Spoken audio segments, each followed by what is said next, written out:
Les législateurs américains n'ont plus beaucoup de temps pour adopter un accord sur les dépenses qui permettrait au gouvernement américain de rester ouvert après ce vendredi. C'est un long processus. Il faut parfois un certain temps pour parvenir à un consensus. L'accord, qui aurait étendu le plafond de la dette américaine jusqu'en 2027, a échoué jeudi soir.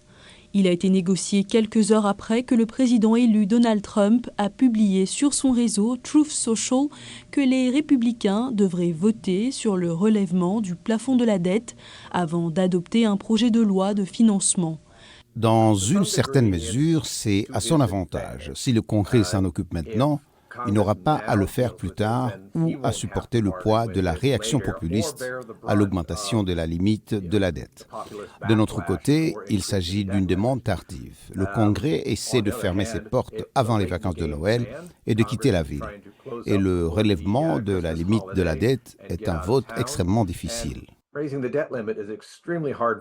Monsieur Trump a approuvé le nouvel accord négocié jeudi après-midi, mais les membres du groupe conservateur Freedom Caucus de la Chambre des représentants l'ont rejeté, arguant que les républicains approuvent de manière irréfléchie des dépenses que le pays ne peut pas se permettre.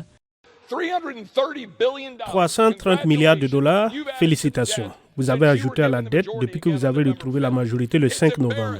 C'est embarrassant. C'est honteux. Les démocrates, qui disent avoir négocié de bonne foi, refusent également de voter en faveur de ce texte. Les républicains MAGA extrêmes ont décidé d'obéir aux ordres des riches, des nantis, des millionnaires et des milliardaires bien connectés, et non à ceux de la classe ouvrière à travers toute l'Amérique.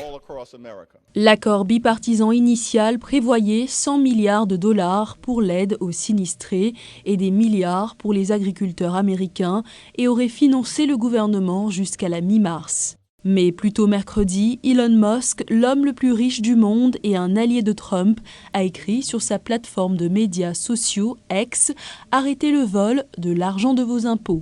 L'analyste Tom Schatz a déclaré à la VOA que cette décision représentait une nouvelle façon de gouverner. La différence entre les efforts visant à éliminer les dépenses inutiles avant et aujourd'hui réside dans les médias sociaux.